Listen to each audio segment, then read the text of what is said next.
नमस्कार, मैं सैयद आकिल। आप देख रहे हैं श्री न्यूज़। पिछले हफ्ते श्री एक्सपर्ट में हम लेके आए थे राष्ट्रीय शिक्षा नीति 2020। उस पे हमने चर्चा की थी। छात्रों के अनसुलझे सवालों को हम अपने श्री एक्सपर्ट से हमने समझा था। हमारे साथ श्री एक्सपर्ट के तौर पर डॉक्टर नीरज आर श्रीवास्तव जी जुड़े हुए हैं, जो एक प्रोफेसर हैं। हम उनसे बात करेंगे, शिक्षा संबंधी सवालों को हम आगे बढ़ाएंगे पहले, और समझने की कोशिश करेंगे कि बच्चों में या शिक्षा में सुधार के लिए और क्या कदम उठाए जा सकते हैं। इसी विषय को हम आगे बढ़ाएंगे। डॉक्टर नीरज आर श्रीवास्तव जी का सबसे पहले बहुत बहुत स्वागत है। धन्यवाद जी। आपसे डॉक्टर साहब सबसे पहला सवाल यही है कि भारत में शिक्षा की गुणवत्ता में सुधार के लिए क्या क्या कदम उठाए जा सकते हैं। देखिए, भारत में शिक्षा की गुणवत्ता में सुधार के लिए कदम की जहाँ तक बात है तो गवर्नमेंट ने ऑलरेडी नई राष्ट्रीय शिक्षा नीति 2020 आई है, उसमें आमूलचूल परिवर्तन किए हैं। ट्रेडिशनल कोर्सेज़ में उन्होंने एक अलग से वोकेशनल कोर्सेज़ और माइनर सब्जेक्ट के नाम पर एक स्पेशल सब्जेक्ट की स्पेशल नॉलेज के लिए अलग से प्रोविज़न किया है। चूँकि ये शिक्षा नीति आए अभी 4 साल हुआ है और इन कोर्स को इम्प्लीमेंट करने में और जो लागू होने में अभी तक कोई फाइनली बैच निकला नहीं है जिससे हम ये बता सकें कि उसका क्या धरातल पर असर आ रहा है। पर भारत की शिक्षा नीति में गुणवत्ता लाने के लिए सबसे पहले तो ट्रेडिशनल कोर्सेज़ को हमें रोज़गार परक शिक्षा की तरफ ले जाना होगा और टाइम टू टाइम अपने सिलेबस में जो समय के अनुसार मांग है उसके अनुसार उसमें चेंजेस लाने होंगे। ये नहीं पुराना सिलेबस कई सालों से चला आ रहा है तो वही रिपीटेटिव चीज़ें चली आ रही हैं। वर्ड बहुत तेज़ी से बदल रहा है, चीज़ें बदल रही हैं, तो लोगों की जॉब के लिए रिक्वायरमेंट भी बदल रही है। तो उसी हिसाब से हमें अपने पाठ्यक्रम में सुधार लाना होगा और टेक्निकल नॉलेज की ओर, तकनीकी शिक्षा की ओर ज़्यादा बढ़ना होगा, क्योंकि आने वाला समय जो है तकनीकी गुणवत्ता पर बेस्ड है, तो उसको शिक्षा में शामिल करना आवश्यक हो जाता है। ऑनलाइन शिक्षा के फायदे और इसके नुकसान क्या है? देखिए, ऑनलाइन शिक्षा का फ़ायदे और नुकसान तो कोरोना का जो पीरियड आया, वो काल जो था, वहाँ पे ऑनलाइन शिक्षा ने बहुत फ़ायदा पहुँचाया कि चूँकि लॉकडाउन था, कॉलेज और स्कूल सब बंद थे और बच्चों की शिक्षा को रोका नहीं जा सकता था, तो वो ऑनलाइन प्लेटफॉर्म वहाँ पर बहुत काम आया। पर ऑनलाइन शिक्षा में एक सबसे बड़ी खराबी ये है कि जो एक क्लासरूम का एटमॉस्फेयर होता है उससे बच्चा कट जाता है। जो टीचर और स्टूडेंट के बीच में एक रिलेशनशिप बनता है, वो रिलेशनशिप का अभाव दिखता है। और दूसरा, बच्चा सामाजिक सोशल लाइफ कैसे जिए इससे भी कट जाता है ऑनलाइन में। वैसे तो ऑनलाइन एजुकेशन एसेसिबिलिटी बहुत आसान है, आसानी से पहुंच है, टेक्निकल इश्यूज़ हैं उसमें कुछ, पर अगर ये कहा जाए, मेरा कहा जाए ये कि अगर हम ऑनलाइन शिक्षा की जगह वो जो ट्रेडिशनल चल रही है उसी की जगह ऑनलाइन शिक्षा को ले आएँ तो मेरे हिसाब से वो सही नहीं होगा, क्योंकि सबका अपनी अपनी उपयोगिता है और ऑनलाइन शिक्षा को एक सीमित माध्यम में ही आगे बढ़ाया जा सकता है, क्योंकि वो एक जो स्टूडेंट और टीचर के बीच में जो इंटरेक्शन होता है उसका अभाव उसमें साफ साफ देखने को मिलता है, जिससे कि बच्चों में वो विकास नहीं हो सकता जो एक क्लास टीचिंग में होता है। आपने कोविड के दौरान ऑनलाइन शिक्षा की बात की, तो आज भी लगभग वही दौर है। उस वक्त एक इमरजेंसी थी, ऑनलाइन शिक्षा, बच्चों को मोबाइल दिए गए, ऑनलाइन शिक्षा की गई। लेकिन आज भी अगर किसी स्कूल में छुट्टी होती है तो सबसे पहले कर दिया जाता है कि आपको ऑनलाइन शिक्षा करनी है, ऑनलाइन आज क्लासेस चलेंगी। कहीं ना कहीं कि स्कूल कॉलेज भी अब ऑनलाइन शिक्षा की तरफ बढ़ रहे हैं। देखिए, कभी और कभार या छुट्टी में क्लास के कोर्स को कवर करने के लिए या कुछ एक स्पेशल गेस्ट लेक्चर कराने के लिए उस तकनीकी का प्रयोग करना सही है। पर अगर आप ये कहें कि वो एक उसको रिप्लेस कर देगा क्लास टीचिंग को, तो मैं उसको सही नहीं मानता, क्योंकि क्लास टीचिंग में बच्चा अपने साथियों से मिलता है, इंटरेक्ट करता है, तो बहुत सारा उसमें एक सोशल डेवलपमेंट होता है। केवल एक किताबी नॉलेज ही हमें वहाँ पर नहीं देनी है, हमें बच्चे में ओवरऑल डेवलपमेंट करना है। और ओवरऑल डेवलपमेंट बच्चा जब साथ के बच्चों के साथ बैठेगा, खेलेगा, बात करेगा तो उसका भौतिक विकास ज़्यादा होगा इन कंपेयर टू ऑनलाइन शिक्षा। ऑनलाइन शिक्षा को जहाँ बहुत ज़रूरी है कि कोई स्पेशल सेशन कराना है तो उस तरह में यूज़ किया जा सकता है, एक अच्छा प्लेटफॉर्म है, पर उसको एक रेगुलर वे ऑफ टीचिंग बना देना मेरे हिसाब से उचित नहीं होगा। जैसे हम बात करना चाहें जो सरकारी और निजी शिक्षण संस्थानों पे, तो दोनों में अंतर क्या दिखता है आपको? जैसे निजी संस्थान आजकल तो सब कॉमर्शियल हो गए हैं, तो दोनों की शिक्षा पढ़ाने में क्या अंतर दिखता है? देखिए, दोनों निजी और सरकारी शिक्षा क्षेत्र की बात की जाए तो देखिए कोर्स कैरिकुलम तो दोनों जगह सेम है। एज़ पर फीस स्ट्रक्चर की बात करेंगे तो भाई जो निजी संस्थान है वो fees structure in compare to government colleges से ज़्यादा चार्ज करेंगे, क्योंकि उनको अपने सारे खर्चे खुद निकालने हैं, तो इसलिए वो थोड़े महंगे ज़रूर हैं। पर अगर टीचिंग की क्वालिटी की बात जहाँ तक है तो मैं ये नहीं मानता कि निजी क्षेत्र के कॉलेजों में टीचिंग की क्वालिटी में कहीं कमी है, बल्कि वो सरकारी की कॉलेजों के कंपेयर में ज़्यादा अच्छे हैं टीचिंग क्वालिटी के मामले में। क्योंकि जहाँ पर सरकारी, ऐसा नहीं, मेरा कहने का मतलब ये नहीं है कि सरकारी टीचर अच्छे नहीं हैं। सरकारी टीचर में एक लेथार्जीनेस आ जाती है, उनमें एक जो अकाउंटेबिलिटी होती है वो कहीं पर ख़त्म हो जाती है, क्योंकि उनको किसी भी तरह का कोई प्रेशर नहीं दिखता, उनको ये नहीं लगता है कि उनकी नौकरी पर कोई खतरा है। और निजी क्षेत्र में ऐसा टीचर के ऊपर बराबर बना रहता है, तो टीचर अपना सतत प्रयास में रहता है अपने सेल्फ डेवलपमेंट में, और स्टूडेंट के डेवलपमेंट में वो पूरी कोशिश करता है। तो क्वालिटी ऑफ टीचिंग की बात करेंगे तो दोनों जगहों में मैं निजी क्षेत्र के कॉलेजेस की क्वालिटी ऑफ टीचिंग को ज़्यादा बेहतर मानता हूँ सरकारी क्षेत्र से। पर टीचर की क्वालिफ़िकेशन में अगर मैं कंपेयर करने की बात करूँ तो दोनों जगहों पर एक नॉर्म है, तो टीचर के विदाउट नॉर्म के तो वो आए नहीं होंगे, चाहे वो सरकारी क्षेत्र हो चाहे वो निजी क्षेत्र हो। तो इसलिए एजुकेशन के मामले में दोनों में कोई अंतर नहीं, पर एजुकेशन प्रोवाइड करने के मामले में बड़ा गैप दिखता है, और वो गैप स्टूडेंट की पढ़ाई और स्टडी में साफ साफ एग्ज़ाम के रिज़ल्ट में भी दिखाई देता है। तो इस गैप को फिल कैसे किया जा सकता है? इस गैप को फिल करने के लिए तो सरकार को ही सरकारी क्षेत्र के कॉलेजेस में भी एक नॉर्म अकाउंटेबिलिटी बनाना होगा, और जो time to time assessment test हैं, टीचर की अकाउंटेबिलिटी होगी कि वो रिज़ल्ट क्यों अच्छा परफॉर्म नहीं कर पा रहे हैं in compare to private college. तो जब ऐसी अकाउंटेबिलिटी, कोई ऐसा नॉर्म गवर्नमेंट ला देगी तो शायद सरकारी क्षेत्र के कॉलेजेस भी उसी तरह से बेहतर शिक्षा देंगे अपने छात्रों को, जैसे कि एक निजी क्षेत्र के कॉलेज दे रहे हैं। अच्छा, शिक्षा के क्षेत्र में भारत में अगर विदेशी निवेश की बात की जाए तो क्या संभावनाएं नज़र आती हैं? सरकार तो बहुत प्रयास कर रही है। नई शिक्षा नीति में सरकार ने एफडीआई के थ्रू 100% फॉरेन यूनिवर्सिटीज़ को दिया है कि वो आकर के यहाँ खोल सकती हैं, पर अभी भी कुछ लोगों का इसमें मतभेद है कि अगर बाहर के कॉलेज अगर आ जाएंगे और अच्छे गुणवत्ता वाली शिक्षा लेकर के हमारे ही कैंपस के साथ कोलैबोरेशन करके पढ़ाएंगे तो वो फिर जो हमारा जो एग्जिस्टेंस है वो धीरे धीरे उस पर इम्पैक्ट आएगा, उस पर असर आ सकता है।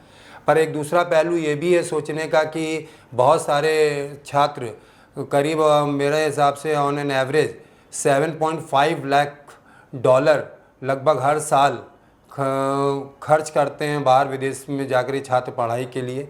तो अगर जब बाहर के अच्छे कॉलेज यहाँ आ जाएंगे तो वो पैसा इंडिया में ही रुक जाएगा और इंडिया के जीडीपी में भी उसका इम्पैक्ट दिखेगा।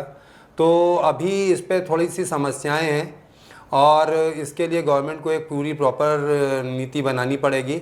विदेशी इन्वेस्टीज़ जो आ रही हैं उनके लिए भी एक गाइडलाइन तैयार करनी होगी, जिससे कि भारत के इन्वेस्टीज़ और कॉलेजेस पर उनका ज़्यादा असर ना दिखाई दे। अच्छा, आपने विदेशी निवेश की बात की कि इससे विदेशी निवेश आता है। छात्रों के लिए अगर रोज़गार की बात करें तो क्या अवसर नज़र आते हैं? कैसे बढ़ाए जा सकते हैं छात्रों के लिए रोज़गार के अवसर? देखिए, नई शिक्षा नीति जो 2020 बनी, राष्ट्रीय शिक्षा नीति, उसमें गवर्नमेंट ने पूरा जोर इसी पर दिया है कि वोकेशनल स्टडी को ज़्यादा बढ़ाया जाए, जिससे कि एक रोज़गार पर एक शिक्षा हो, जिससे कि छात्र एक हुनर लेकर के बाहर निकले। अगर वो नौकरी नहीं पाता, मैं तो नौकरी वर्ड यहाँ इसलिए यूज़ कर रहा हूँ क्योंकि लोग ज़्यादातर नौकरी के पीछे भागते हैं। तो नौकरी अगर नहीं पाता तो उसके हाथ में एक ऐसा हुनर और एक ऐसा आर्ट होगा जिससे कि वो अपना ही कुछ स्वतः बिजनेस स्वयं बिजनेस स्टार्ट कर सकता है और लोगों के लिए रोज़गार का साधन बन सकता है। तो जो शिक्षा नीति बनी है और उसके रिज़ल्ट अब आने शुरू होंगे तो आपको आने वाले समय में ही उसका अंतर दिखाई देगा और जो गैप उस बना है रोज़गार और शिक्षा के बीच में वो शायद कम हो जाए। अगर हम छात्रों के लिए विदेश में बात करें कि विदेश में उनके लिए एजुकेशन की अवसर क्या नज़र आते हैं? देखिए, जो छात्र विदेश में जाके पढ़ना चाहते हैं, पहले तो उनको ये जानना चाहिए कि पहले उन्हें विदेश में जाने के कुछ एलिजिबिलिटी टेस्ट हैं वो पास करने होंगे जो इंग्लिश प्रोफेंसी के होते हैं, जैसे टॉफल, अमेरिका जाना है, यूएसए और अदर कंट्रीज़ में, यूरोपियन में जाना है तो आपको एलिट्स का एग्ज़ाम देना है। तो इन सब की अगर इंग्लिश के प्रोफेंसी एग्ज़ाम आप क्वालिफाई नहीं कर पाएंगे तो आप पहली बात तो क्वालिफाइड ही नहीं होंगे बाहर के उसके लिए, तो उसकी एक तैयारी अच्छे से करनी होगी और इंग्लिश की एक अच्छी तैयारी, ग्रामेटिकल तैयारी अच्छी से तैयार करके उस एग्ज़ाम को क्वालिफाई करना होगा। और उसके बाद जब वहाँ जाने के लिए आपको अपना एक फाइनेंशियल ग्राउंड भी चेक करना होगा। फाइनेंशियल बैकग्राउंड इसलिए चेक करना होगा क्योंकि बाहर की जो हायर एजुकेशन है वो इंडिया के कंपैरिजन में बहुत कॉस्टली है। या तो फिर आप स्कॉलरशिप प्रोग्राम इतना अच्छे मार्क्स ले आएँ कि उनकी स्कॉलरशिप प्रोग्राम में चले जाएँ तो काम बन सकता है। अदरवाइज़ आपको अपने हर ग्राउंड पे फाइनेंशियली भी चेक करना होगा और एजुकेशनली भी अपने को साउंड करना होगा। मतलब अगर किसी छात्र को विदेश में पढ़ाई करनी है तो फाइनेंशियल मजबूत होना ज़रूरी है। बहुत ज़रूरी है। अच्छा, छात्रों के लिए इंटर्नशिप के फ़ायदे क्या होते हैं? आज की जो शिक्षा नीति वो पूरी इंटर्नशिप पर ही है और उसको पढ़ाई के साथ साथ कॉलेज की इंटर्नशिप के साथ जोड़ा गया है। वो इंटर्नशिप को कोर्स करिकुलम का एक पार्ट बनाया गया है कि बच्चे को रोज़गार परक शिक्षा दी जाए, उसकी ट्रेनिंग भी दी जाए।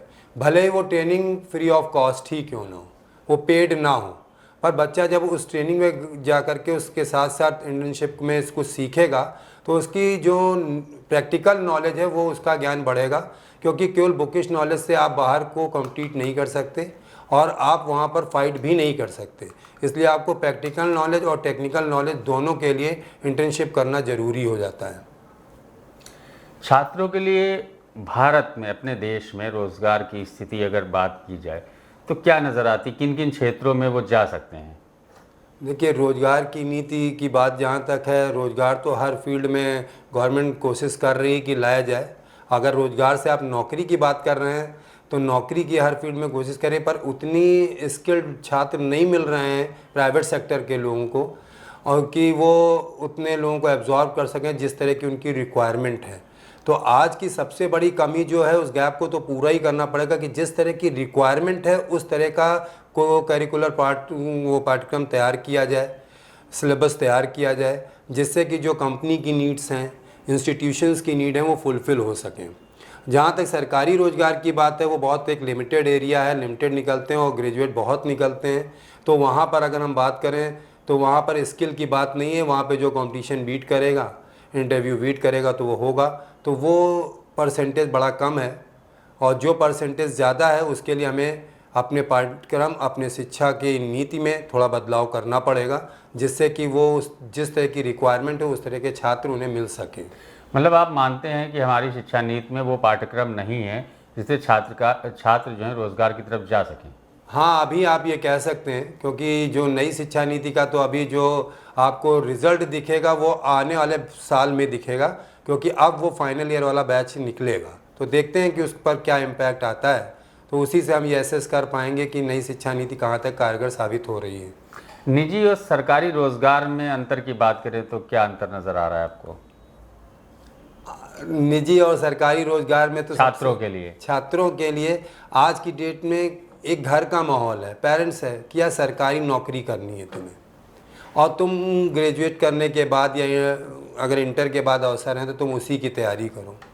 ये घर का प्रेशर होता है, बच्चा बहुत प्रेशर में जीता है और वो बेचारा अपने जो प्राइम लाइफ होता है, एज होती है, वो अपनी तैयारी में ही निकाल देता है और कभी कभी ऐसा होता है कि वो तैयारी करते करते ओवर एज भी हो जाता है। तो उसका जो एक प्रेशर है, एक मेंटल जो IQ बन रहा है वो बड़ा ही आज के लिए बड़ा ख़तरनाक साबित हो रहा है। तो अगर मैं निजी क्षेत्र की बात करूं तो निजी क्षेत्र में रोज़गार के अवसर अगर हैं तो वो अवसर उन्हीं लोगों के लिए हैं जिन्होंने उस तरह की टेक्निकल या स्किलफुल नॉलेज ली है, सभी के लिए नहीं है। जो एक ट्रेडिशनल कोर्स वाले निजी क्षेत्र में मार खा जाते हैं, वो नहीं टिक पाते हैं, और वो अगर जाते भी हैं तो वो कॉल सेंटर या बैक ऑफिस वाली जॉब में जो जाते हैं तो वो उसमें उनका कोई बहुत करियर मुझे साफ दिखाई देता नहीं है।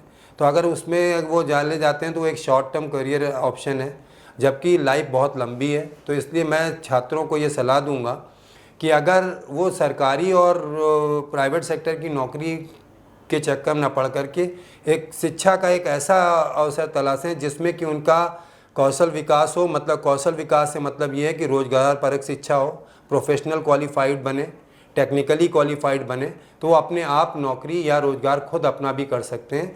तो इसलिए उनको जो आने वाला प्रेशर है, घर का प्रेशर, उससे वो बच सकते हैं। छात्रों के लिए और कोई ऐसा सुझाव? मैं छात्रों के लिए तो सबसे पहले ये सुझाव दूंगा, क्योंकि आज का समय बड़ा ही डिजिटल वाला समय है, वो गैजेट का ज़माना है। गैजेट को उतना ही इस्तेमाल करिए जितना ज़रूरत हो।